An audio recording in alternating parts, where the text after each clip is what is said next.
And welcome back. It's time for our discussion on the big question. We have heard from the government their views on this pay deal and stalemate, if you like. Let's now hear from the political class and what they can do about it. We want to talk about the politicization of the teacher strike and the wage bill. I'll introduce my guests to you. To my right is Jubilee Senator Bill Okerro, and to my left is ODM Chair John Mbadi. I want to start by just making it clear to our audience that both of you agree that there is need for a pay deal. However, you disagree on that, how that should happen. But we'll get to that disagreement a little later, but I want to start with your feedback on what the Principal Secretary in the National Treasury had to say in the first part of this program. And he basically said that if you look at this pay issue as a teacher's pay issue, then you miss the point. It is a wage bill issue. Are we getting more emotive perhaps than we should be when we look at the question before us, purely because we're discussing teachers? It touches on education and then directly, you know, on many families across the country, as opposed to saying that, wait, this is about how much you can afford to pay those in the civil service to begin with. I'll start with you, Senator. No, I have difficulties when the government talks about the public wage bill. Last year, the public wage bill, we were told, was 458 billion. That would have, you know, if that is the wage bill, today we are told it's about 600, nearly 568 or nearly 600 billion. So it doesn't make sense. I don't agree with that figure. I have raised it several times, because it does include some components that ought not to be included. A public sector wage bill should be the public servants employed both by the central government and the national governments.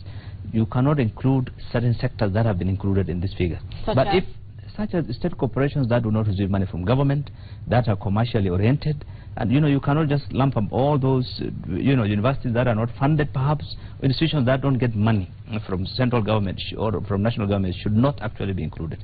So the working of that figure, number one. Number two, that figure last year at 458 billion cannot balloon suddenly to nearly 600 billion. I mean, if it's 458, the figure would have been 38% of today's, you know, revenues of 1.2 trillion, 38%.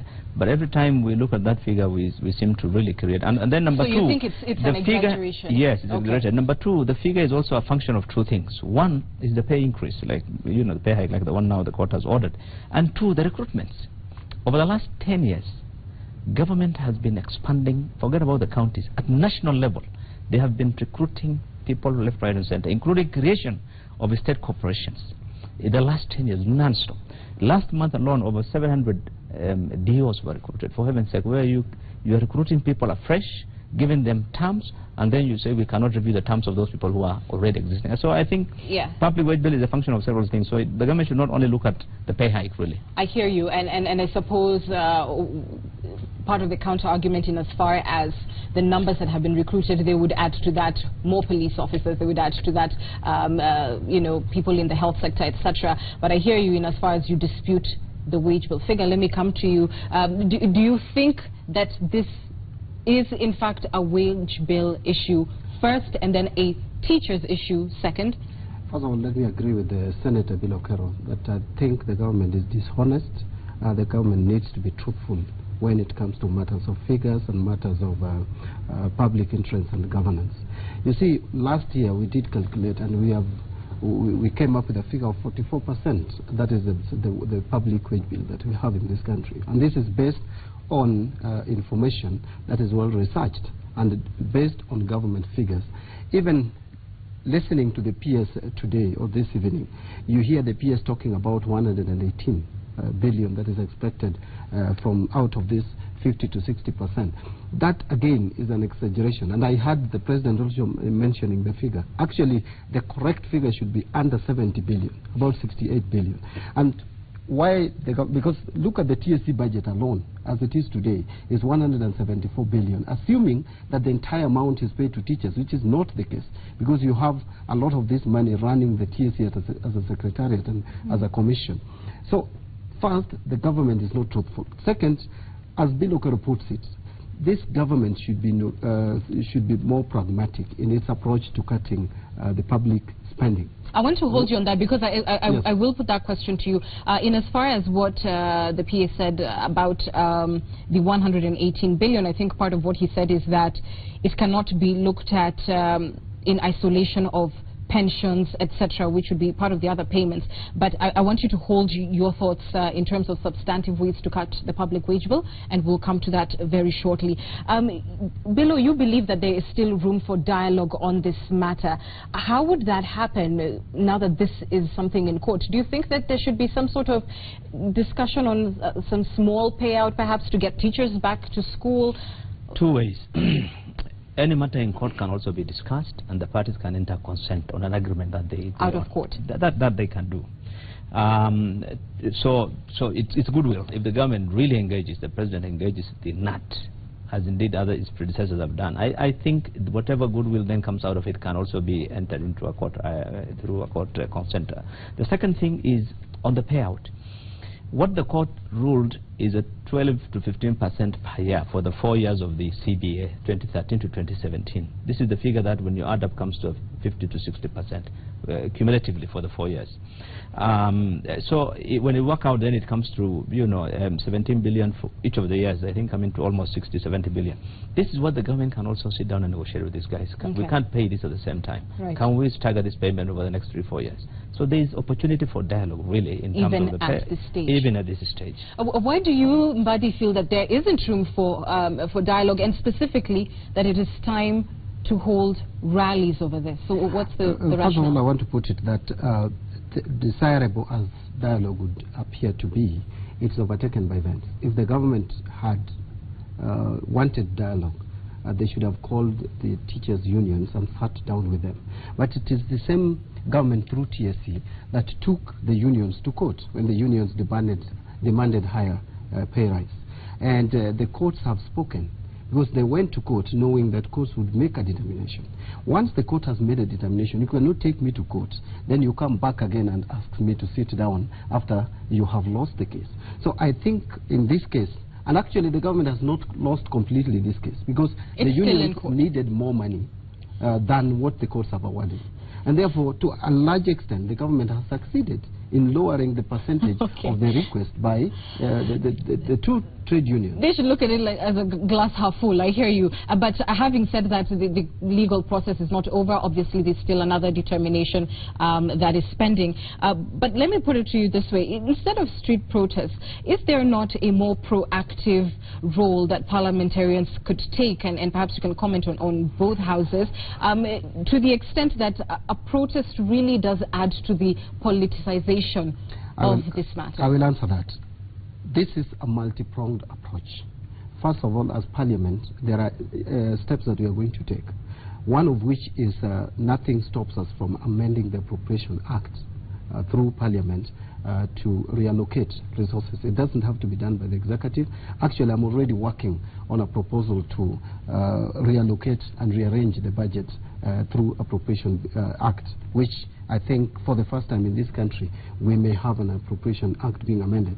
But that does not take away the sovereign power of the people of Kenya to assemble, demonstrate, picket, and even petition, because that is guaranteed. Remember, even the power that legislature is exercising, the power that the president is delegated power. So the people of Kenya, through whichever means, can still assemble and discuss their issues in a public rally or whatever you call it. It doesn't mean that if a matter is being canvassed in Parliament or even in the judiciary, that people of Kenya cannot sit. And so tomorrow's rally, I don't see where it goes contrary to what Parliament would do or any other institution would do. Right. Let me say two things about that.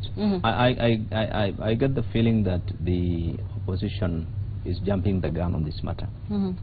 I think if the court makes the final determination on this matter, and then the government rejects the court's decision, that would then give the opposition an opportunity to say, yes, the government is acting contrary to the constitution, and that would then be the time for you to get. But I think so far this matter is still before the court. It's yet to be determined finally, and so I think they're jumping the gun a bit. I think the second thing is that I think as opposition they needed to have done is, particularly in the National Assembly, is to have immediately called for a meeting of the Budget Committee of the National Assembly and National Assembly itself to actually review the estimates and look at how they can raise the money, what we are saying you are now doing. And this is a matter that is within the ambit of the National Assembly. In fact, I still believe that National Assembly can play a greater role in determining that question than the executive, because ultimately you are the ones who put the budget in place.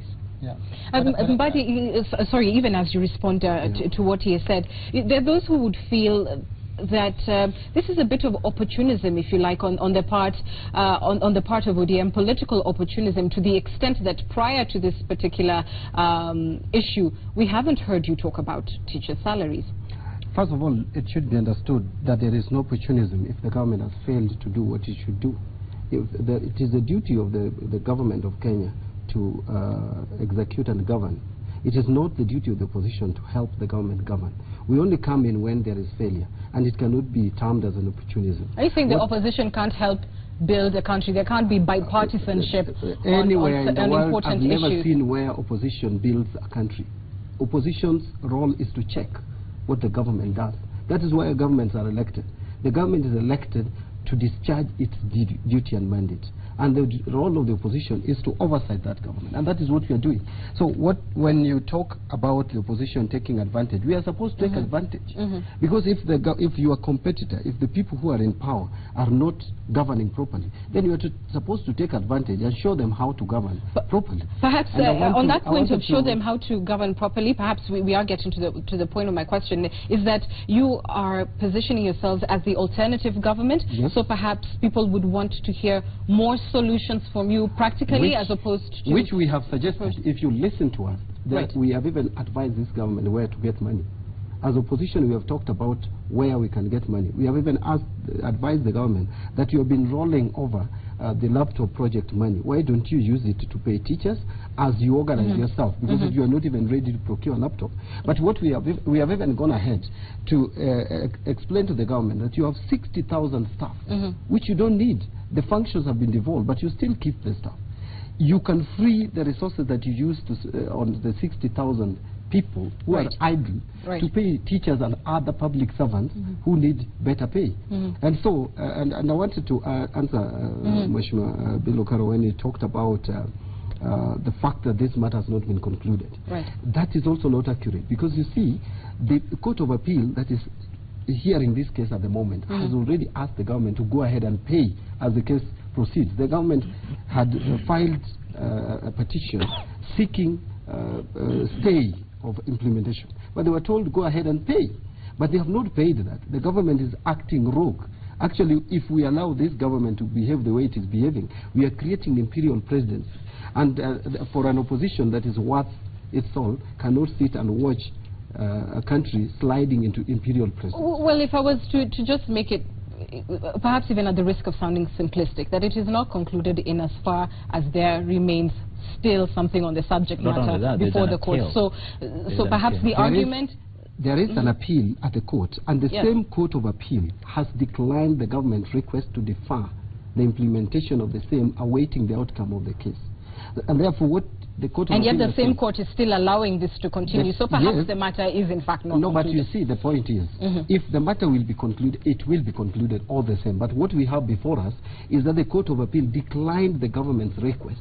The government did make a request for the deferment or the postponement or the suspension or the stay, if you have to use a lawyer's language, the stay of the same, awaiting the outcome of the case. And therefore, what we have now is the government needs to implement this pay rise. And that is why I said there is no room for dialogue, because there is already a court that has spoken. Right. Below. You know, other courts are yet to speak. No, I think we can't quarrel with the fact that the opposition does whatever it wants to do. I mean, that's their work. But I think we are saying that the question you raised, that as a nation, there has to be a certain level of responsibility, really, even from an opposition party, to look at the greater national interest in certain matters. So I think to the extent that the government, this is about teaching, and it's about 14 million children at home, I think there is a level to which you cannot politicize the matter, at the risk of really affecting the lives of you know, and the future of a whole generation of the children. Right. But nonetheless, I think the issue is before the court. Perhaps, I think, if anything, to respect, in the same way that the opposition has said that the president ought not to have perhaps reacted on this matter yesterday. In the same way, I think you should also respect the courts and probably not get onto the streets until the matter is dead. I think the courts even went further and told the teachers not to be on the streets, you know, specifically. So I think really, the idea is that it may be inopportune at this stage to be on the streets. The courts didn't ask the opposition or Kenyans not to assemble. It asked the teachers. Right. And these are Kenyans assembling because our children are at home. Forget about the teachers first. Right. Our children, and you mentioned rightly, 14 million of our children are at home. And as opposition, we cannot just sit and wait for a process that has not stopped us from assembling. So we are assembling. Actually, this is the 4th week of children being at home. So we are assembling. We are exercising our democratic right provided under Article 37 of the Constitution, Bill of Rights, and which is the most important chapter, in my view, of the Constitution. I think nobody can take away the fact that, as you are saying, that the children are suffering, and I suppose that is where the concern comes in as far as getting real constructive engagement by the opposition, and you've already outlined a couple of the things that you're doing and that are still pending. I want to bring you back to the issue of solving the quote-unquote ballooning wage bill problem. What are the solutions from your end? The solutions are as follows. First of all, let us look at the public sector and look at rationalizing the same. We have a new constitution which has created 2 levels of government. There is no reason why this government is clinging on certain functions which have already been devolved and allowing so many staff, 60,000 Kenyans are idle and getting paid every month. Yet their functions are already being discharged at the counties. Honorable Bill Okero has just talked about 700 DOs. If you go down to the grassroots, do we really need DOs in this country? You should start from that. Do we really need the chiefs? We need assistant chiefs, and we need the DOs. We need to rationalize the provincial administration. We need to rationalize the entire civil service, especially with regards to devolution. Number 2, he has talked about the state corporations. The president immediately came into office, constituted a task force that was headed by Awondo and Abdikadir, and they did a report, and they recommended radical changes targeting parastatals and other state corporations. And that report has not been implemented to date. We continue sinking money in those parastatals that are not adding value, and some of which their functions have already been devolved. You still have them. You even create more parastatals. And the reason being that the Treasury has resisted the attempt to restructure the parastatal in this country. And so you cannot put a caveat, you cannot put a cap on salary and you think you are controlling the public wage bill. Right. That is not going to work. Because the country is growing. Okay. The inflation is rising, the GDP is growing, so you can't expect people to be earning the same salary every year in, year out. There are 2 aspects of a wage bill. The one is you can reduce the wage bill by expanding the GDP, really, and I think in this country the focus on expanding the economy is really, there's little debate on that. With revolution and so forth, we expect the GDP to actually increase, and the growth of 4-5% is not really adequate. But I think the point is really to increase the GDP so that the figures can reduce. The second point is by cutting down on 2 things that have not happened in this country, and we've been thinking about it for the last 20 years. One is rationalization of staff, like you said. It's been a song for the last 10 to 15 years. We are not able to rationalize. In fact, we end up increasing public servants. The second, apart from rational failure, is failure to harmonize. Is also a factor. SRC, with all due respect, in spite of all that effort, there is no harmonization. If you look at what a job group G earns in public service and a job group earns in teaching, you find the difference. You go to a clerk in TSC and see what he earns compared to what a P1 teacher earns, and both have the same level of qualification. You can't compare. So I think there is still that harmonization has also not happened. So I think in those 2 areas there is need to do some work, and also at the end of the day we need to appreciate the fact that really in any society, education of your children is more important than even development projects that we're investing billions, hundreds of billions in. So we can defer some expenditures. We can defer. We have, some of the expenditures that are happening, building of schools all over the place and so forth. I think there is time. Priorities. Yes, it's about priorities, and we are not able to. I hear you, Honorable Mbadi. I beg your pardon because I am told we're out of time. But I think if there's one thing that is clear, noting that you are from CORD and you are from Jubilee, yet you have both agreed on certain issues, then there is then room for bipartisanship. There is then room for both sides to move the country forward. I thank you so much for your views and for coming on the program. That's it from me. We're back with more news on The Big Question after this.